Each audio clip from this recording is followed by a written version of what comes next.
ప్రతి విజయం వెనుక ఉంటుందో మహిళ వెలుగుల్ని పంచి కరిగే కొవ్వొత్తిలా ఆ వెలుగే సత్యం శివం గుర్తిస్తే నీదే జయం ఒక మగువ శాపంతో పసివాడే గగనం ఒక మహిళా శపథంతో కొణికింది భువనం మధురం నీ చరిత్రం ఓ మగువా జయీ భవ ఓ మహిళా విజయీ భవ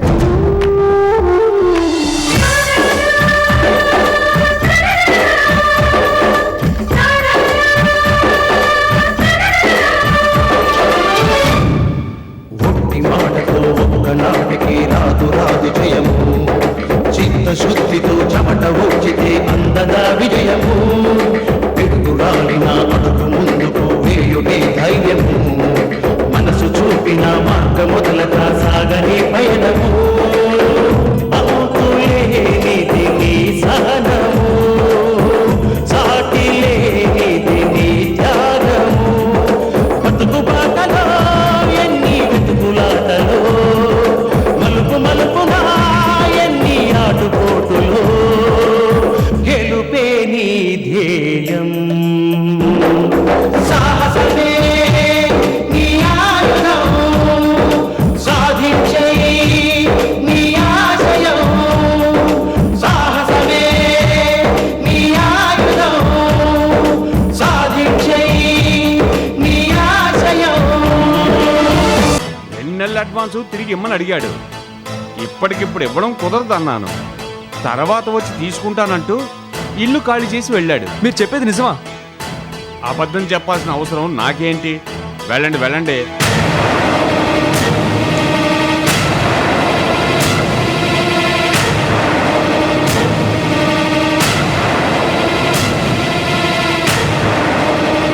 మేడం, మీ కొత్త డిజైన్స్ చాలా బాగుంటున్నాయి. బిజినెస్ వెంటనే పుంజుకోవాలంటే మంచి పబ్లిసిటీ కావాలి. మీ ప్రోడక్ట్ గురించి పబ్లిక్ ఇంకా బాగా తెలియదు మేడం. అందుకని పేపర్లో టీవీలో పబ్లిసిటీ చేస్తే చాలా బాగుంటుంది మేడం.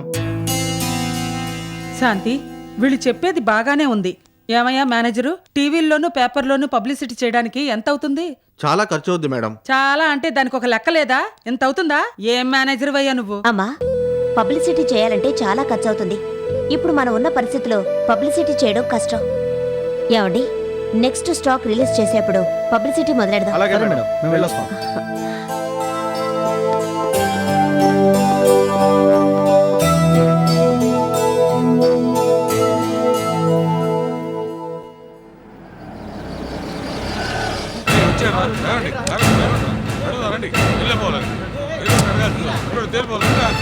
ఎవరో మీట్ అవ్వాలన్నారు, మీట్ అయ్యారా? డూప్లికేట్ వీసాలు ఇచ్చినందుకు వాడిని పట్టుకుని 4 ఉతికారా? మా డబ్బు సంగతి ఏమైంది? మీ డబ్బు ఎక్కడికి పోదు. వీసాల వెంకట్రావుని కలిశాను. డూప్లికేట్ వీసాలు ఇచ్చినందుకు చెడామడా తిట్టాను. చెప్పు తీసి కొట్టబోయాను. దాంతో వాడు నా కాళ్ళు పట్టుకున్నాడు. జరిగిన దానికి క్షమాపణ చెప్తూ కన్నీళ్లు పెట్టుకున్నాడు. నీ కన్నీళ్ల కహానీలకి నేను కరిగిపోను. తక్షణం నా డబ్బు నాకు తిరిగివ్వు, లేదా పోలీస్ కంప్లైంట్ ఇస్తానని వార్నింగ్ ఇచ్చి వచ్చాను. 1 గంట డబ్బు తీసుకొచ్చి ఇస్తానన్నాడు. మీ డబ్బు మీకు 1 అవర్లో వస్తుంది. ప్లీజ్ వెయిట్ చేయండి.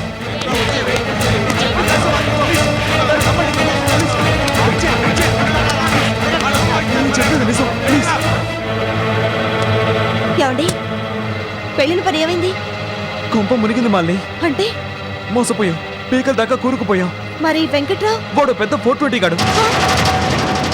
వాడి పేరు వెంకట్రావు కాదంట, వేణుగోపాలరావు అంట. సెంట్రల్ గవర్నమెంట్ ఎంప్లాయ్ అని చెప్పి ఇల్లు అద్దెకి తీసుకున్నాడంట. మన దగ్గర డబ్బు కొట్టేసి మనకు డూప్లికేట్ వీసాలు ఇచ్చాడు. తిరిగి ఢిల్లీ వెళ్తున్నానని చెప్పి ఇల్లు ఖాళీ చేసి వెళ్ళిపోయాడు. ఆ రాస్కల్ని నమ్మి మనం రిస్క్లో పడ్డాం. వీళ్ళేమో మన ఇంటి ముందు కాచుకొని కూర్చున్నారు. ఆ ఫ్రాడ్ వెంకట్రావు గాళ్ళ మనం ఎక్కడికి పారిపోలేం. డబ్బిచ్చేదాకా వాళ్ళు కదిలేటట్టు లేరు. లక్షలు లాస్ అయిపోయాం. ఇప్పుడు ఏం చేయడం అండి? నాకేం తోచడం లేదు. నా బ్రెయిన్ డెడ్ అయిపోయింది. దురాశ దుఃఖానికి చేయటన్న సామెత గుర్తుకు రావడం తప్ప నాకేం తోచడం లేదు. నువ్వు ఏదైనా సలహా చెప్పు మళ్ళీ. మళ్ళీ ఎప్పుడు ఎంత కావాల్సి వచ్చినా అడగమంటూ విఠల మాటిచ్చాడు కదా, ఆయన అడుగుదామా?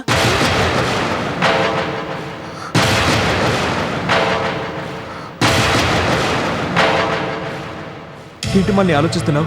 ఇంతకు మించి వేరే దారి లేదు. విఠలే మనకు దిక్కు.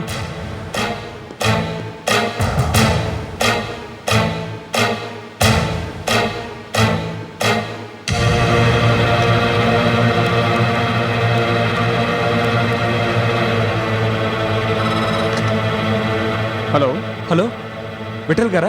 అవును, నమస్కారం సార్, నేను వినోద్ని మాట్లాడుతున్నాను. చెప్పండి. సార్ మా ఇంటి ముందు పెద్ద బైఠాయింపు జరుగుతుందండి.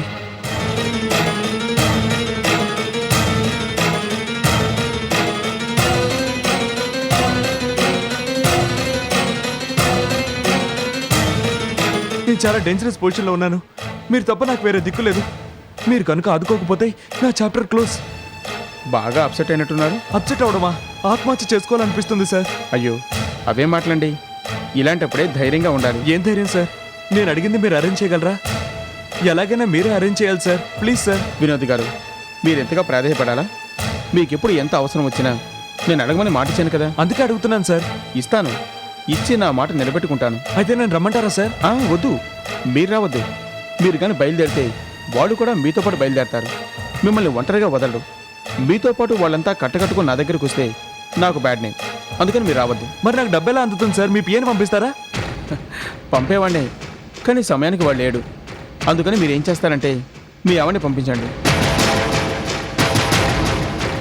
మీ ఆవిడని పంపిస్తే మీరు అడిగిన డబ్బు ఇచ్చి పంపిస్తాను. అలాగే సార్, థ్యాంక్ యూ సార్. ఇప్పుడే పంపిస్తాను. ఓకే. మళ్ళీ విఠల్ గారు డబ్బిస్తా అన్నారు, వెంటనే రమ్మన్నారు. అయితే ఇంకే బయలుదేరండి. వెళ్లాల్సింది నేను కాదు, నువ్వు. అవును మళ్ళీ, నేను వెళ్తే ప్రాబ్లం అవుతుందని విఠల్ గారు నిన్ను రమ్మన్నారు. నేను వెళ్ళడం ఏమిటండి? వెళ్తే ఏం బాగుంటుంది? అబ్బా ఏంటి డౌట్లు? నిన్నే పంపించమని విఠల్ గారు అన్నారు అంటున్నాను కదా. వెళ్ళడానికి ఏమైంది? వెంటనే బయలుదేరు మాలిని. నువ్వు ఇలా మేనమేషాలు లెక్క పెడుతూ నించుంటే లాభం లేదు మాలిని. ముందు ఈ ఆపద నుంచి బయటపడాలి. మన పరువు మర్యాదలు నిలబడాలంటే నువ్వు విఠల్ దగ్గరికి వెళ్ళి తీరాలి. మనం కానీ వీళ్ళకి డబ్బులు ఇవ్వకపోయామో ట్రావెల్ ఏజెన్సీతో పాటు ఫైనాన్స్ బిజినెస్ కూడా దెబ్బతినే ప్రమాదం ఉంది. ప్రతి సెకండు మనకు వాల్యుబులే. నువ్వు వెంటనే బయలుదేరు. ఎలాగైనా డబ్బుతో రా. నువ్వేం చేస్తావో నాకు తెలీదు. ఎలాగైనా డబ్బుతో రావాలి మళ్ళీ.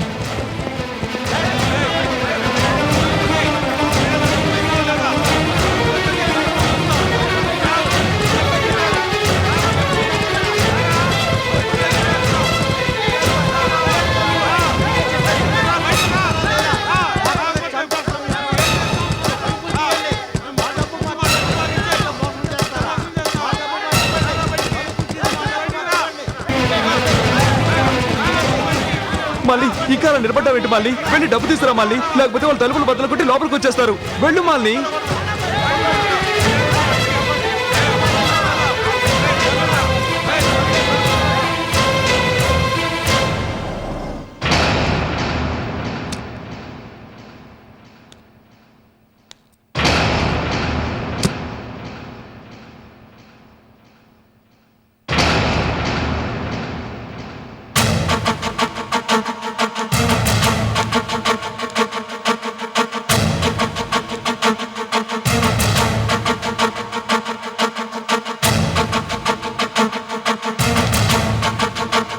మళ్ళీ పైకి రా.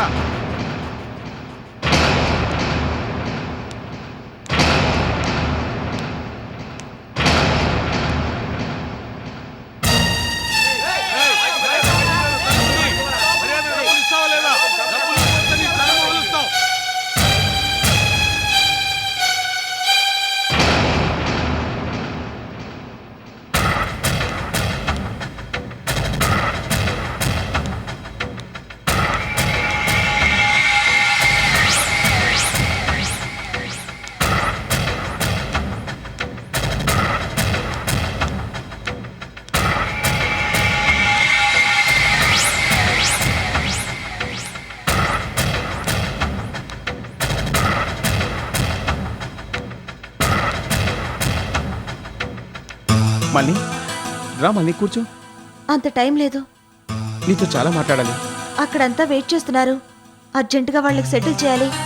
మీరు డబ్బిస్తే ఇస్తాను, ఇవ్వనని అనడం లేదుగా. మీ ఆయన ఫోన్ చేసి ప్రాబ్లం చెప్పగానే మా పిఏని బ్యాంకుకు పంపించాను. ఎంత కోటీశ్వరుడైనా లక్షలు రెడీగా ఉంచుకోలేనుగా. పిఏ రాగానే డబ్బు తీసుకుందు కానీ అందాక నిలబడే ఉంటావా? కూర్చో, రా కూర్చో.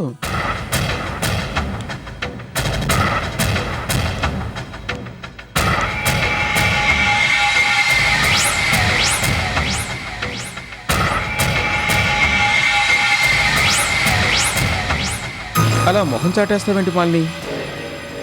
ఏదో చేయరాని తప్పు చేసినట్టు అలా తలదించుకోవడం దేనికి? మాలిని, పుర్రెకో బుద్ధి జోహకో రుచి అన్నట్టు ఎందుకో నువ్వు నాకు నచ్చావు. తా మెచ్చింది రంభ, తా మునిగింది గంగా అన్నట్టు నిన్ను లైక్ చేసినంతగా ఏ స్త్రీని నేను లైక్ చేయలేదు. ఏముందని మాలిని అంటే పరిచేస్తున్నావని ఆనాటి కాలేజ్ ఫ్రెండ్స్, ఈనాటి థిక్కెస్ట్ ఫ్రెండ్స్ హేళన చేశారు. నా కళ్ళతో చూడండిరా అంటూ వాళ్ళందరికీ ఒకే సమాధానం చెప్పేవాడిని. నా దృష్టిలో నువ్వు ఒక అందాల రాసివి, సౌందర్య దేవతవు. నా అదృష్టాన వినోద్ తనుకుపోయాడు. కోటీశ్వర్ల కోడలుగా బతుకుతున్న నువ్వు మీ ఆయన కోసం నా దగ్గరకు వచ్చావు. ముష్టి లక్షల కోసం నా ముందు చేయి చాపావు. అంత కర్మ నీకేం పట్టింది మాలిని? నా స్టేటస్ ఏమిటి, నీ స్టేటస్ ఏమిటి, నక్కెక్కడా నాగలోకం ఎక్కడా అని నన్ను హీనంగా చూసావు. గడ్డి పరకలా తీసి పారేశావు. ప్రేమించడానికి, నన్ను పెళ్లాడడానికి తాహతుండాలని నన్ను చీకొట్టావు, చెప్పుతో కొట్టావు, కాండిని చుమ్మావు, కాలుతో తన్నావు, కాలేజీ నుంచి బయటికి గంటించావు. అలాంటి నువ్వు ఇప్పుడు నా కాళ్ళ దగ్గరకు వచ్చావు. కాళ్ళ బేరానిక? కాదు కాదు, కాసులు మోసుకెళ్ళి నీ మొగుడి పొరువు నిలబెట్టడానికి. చీకొట్టిన నన్నే చేతులు పట్టి బ్రతిమలాడాల్సిన పరిస్థితి నీకొచ్చింది. దాన్నే ప్రకృతి న్యాయం అంటారు. భూమి గుండ్రంగా ఉంటుంది మాలిని. జాతకాలు జీవితాల్ని ఎలా శాసిస్తుంటాయో ఇప్పటికైనా నీకు అర్థమైందా? ఇప్పటికైనా మించిపోయింది ఏదీ లేదు. ఒక చిన్న తెగింపు చేసావనుకో, నీ లైఫ్ స్కెచ్ మొత్తం మారిపోతుంది. ఇలా చేతులు చాచాల్సిన అవసరం ఉండదు. చీరలు, నగలు, కార్లు, షికార్లు, విమాన ప్రయాణాలు, ఓహో అదో జీవితం. ఆ జీవితం నీకు కావాలా? ఏం షాక్ అయ్యావు? తొందర ఏం లేదు, ఆలోచించుకునే చెప్పు. సారీ మాలిని, నీకేం మర్యాదలు చేయలేదు. ఏం తీసుకుంటావు? Coffee, tea, biscuits? No thanks. మొహవాడ పడుతున్నావా లేక అసహించుకుంటున్నావా? రెండు కాదు, నాకు ఇప్పుడే వద్దు. ఏమొద్దంటావేంటి? డబ్బు కావాలిగా. మా పిఏ రావడానికి ఇంకా ఎంత లేదన్నా 15 గంట పడుతుంది. నువ్వు ఇక్కడే కూర్చో, నేను వెళ్ళి కాఫీ తీసుకొస్తాను.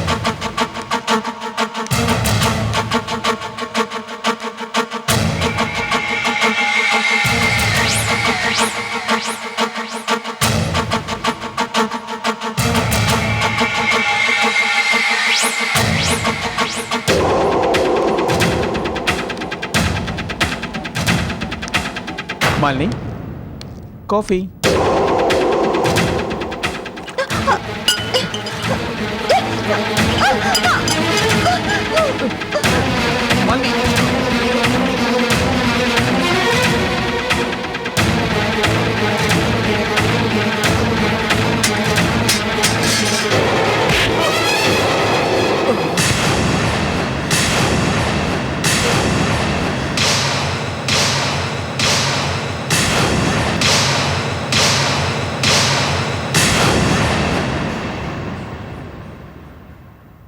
సారీ మాలిని, ఆవేశపడ్డాను.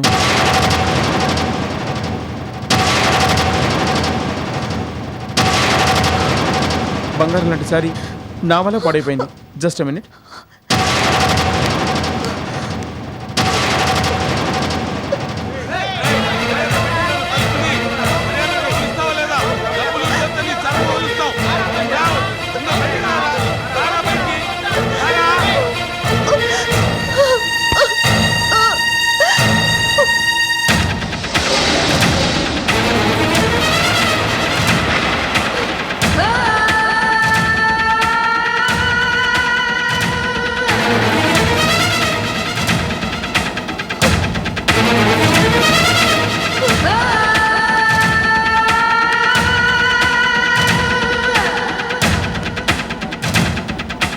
మాలిని, ఆ శారీ పాడైపోయిందిగా, ఇదిగో ఈ పట్టుచీర కట్టుకో.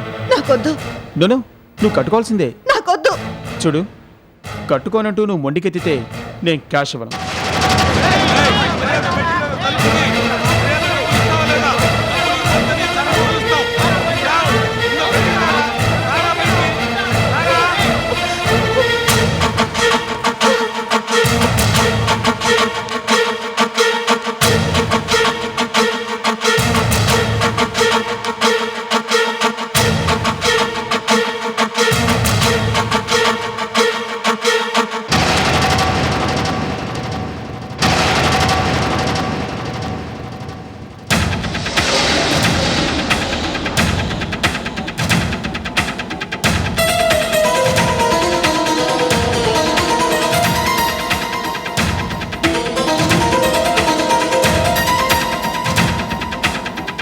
సూపర్.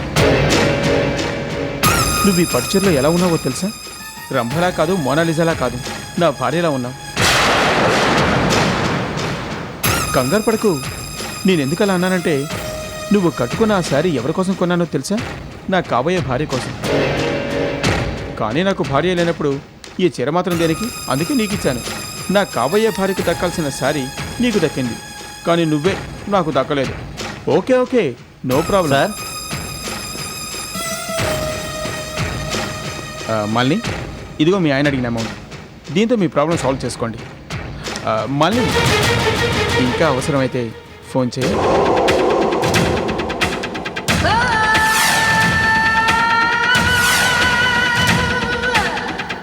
రెడీ అయిన స్టాక్లో 75% డెలివరీ అయిపోయింది.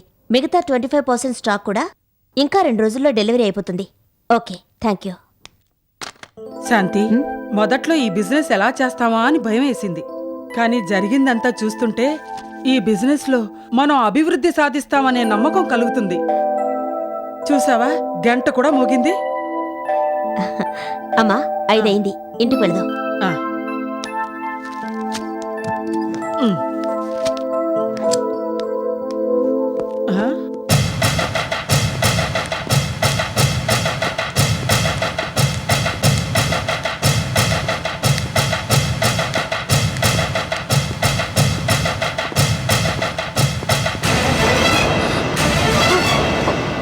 పేరు గొప్ప ఊరు దిబ్బ అంటే ఇదే అనుకుంటాను. చెట్టు పేరు చెప్పి చేదుకాయలు అమ్మడం ఇదే అనుకుంటాను. అడబాల ధర్మారావు గారి పేరు చెప్పి లక్ష్మీ గ్రూప్ ఆఫ్ ఇండస్ట్రీస్ పేరు చెప్పి మీరు చేసిందేంటమ్మా? నాణ్యమైన బట్టలని పెద్ద బిల్డప్ ఇచ్చి నాసిరకం బట్టలు మా కంట కడతారా? మీరు మాకు చూపించిన షర్టులేంటి, ఇచ్చిన షర్టులేంటి? పార్సల్ ఇప్పి చూస్తే పాత షర్ట్లు, సెకండ్స్లో అమ్మే షర్ట్లు, కాజాలు చిరిగిపోయి బెజ్జాలు పడిన షర్ట్లు ఉన్నాయి. చేసే బిజినెస్ అన్నీ ఎలాగే ఉంటారు.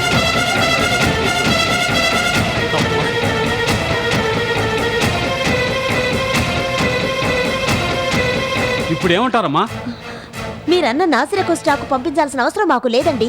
మేము ఒరిజినల్ గుడ్సే మీకు పంపించాం. ఈ షర్ట్లు మావి కావు. మరి మీరు పంపిన పార్సల్లో ఇవేలా వచ్చాయి? అది నాకు అర్థం కావడం లేదు. ఏ మేనేజర్ మాట్లాడరే, మనం పంపించిన స్టాక్ ఇది కాదు కదా. మనం పంపించిన స్టాక్ ఇది కాదు, కానీ ప్యాకింగ్ టైంలోనూ డెలివరీ టైంలోనూ గోల్మాల్ జరిగి ఉండొచ్చు కదా. కన్ను మూసి తెరిచేలోపే నగరాలు మాయం చేసే రోజులు ఇవి. అలాంటిది గూడ్స్ను తారుమారు చేయడం ఒక లెక్క. కుట్టిన వాళ్ళు, ప్యాకింగ్ చేసిన వాళ్ళు, డిస్పాచ్ చేసిన వాళ్ళు, యూనియన్ లీడర్ సుబ్బారావు ఇక్కడే ఉన్నారు కదా. షర్ట్లు మార్పిడి గల కారణం ఏంటో మీరే అడిగి తెలుసుకోవచ్చు కదా. మేనేజర్ ఏంటి వాగుతున్నావు? వాగుడు గీగుడు అన్నావంటే మర్యాద దక్కదు. Give respect and take respect. నీకు రెస్పెక్ట్ ఏంటయ్యా? మమ్మల్ని గౌరవించలేదు నిన్ను, మేము గౌరవించలేంటి? తప్పంతా మా వాళ్ళ మీదకు తోస్తావా? గోల్మాల్ చేసిన మా వాళ్ళ నువ్వు చూసావా? మరి స్టాక్ ఎలా మారిపోయిందంటావు? మాకేం తెలుసా ఎలా మారిపోయిందో? లేదు, మీ వాళ్ళే చేసుంటారు. మా మేడం మీ వాళ్ళని అందరూ ఎక్కించారు కదా, అందుకని బాగా బుచ్చి చెప్పారు. ఏంట్రా వాగుతున్నావు? యూనియన్ లీడర్ అని రెచ్చిపోకు, మర్యాదగా కాలు రోజులు. మర్యాదగా మా వాళ్ళకి సారీ చెప్పు. ఆఫ్టర్ ఆల్ వర్కర్స్, వాళ్ళకి నేను సారీ చెప్పడం ఏంటి? Non sense. ఏంట్రా మమ్మల్ని పట్టుకుని ఆఫ్టర్ ఆల్ అంటావా? నిజంగా నువ్వు అయిపోయావరా? విని పట్టుకొచ్చి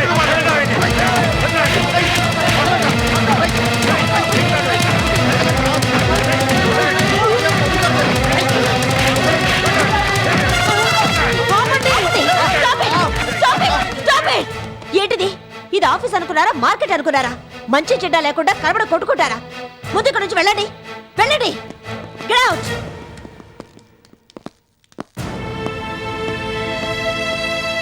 మేడం, వాళ్ళని పంపించేశారు. మరి మా పరిస్థితి ఏంటి? ఈ షర్ట్లు మావి కావు. ఏదో మోసం జరిగింది. 2 రోజుల్లో నేను అది తెలుసుకొని మీ ప్రాబ్లం సాల్వ్ చేస్తాను. కానీ ఈ సంగతి ఎక్కడా లీక్ చేయకండి. మీకు జరిగిన అసౌకర్యానికి చాలా బాధపడుతున్నాను. ఇంకెప్పుడు ఇలాంటి పొరపాట్లు జరగవని నేను మీకు హామీ ఇస్తున్నాను. వెళ్ళిరండి.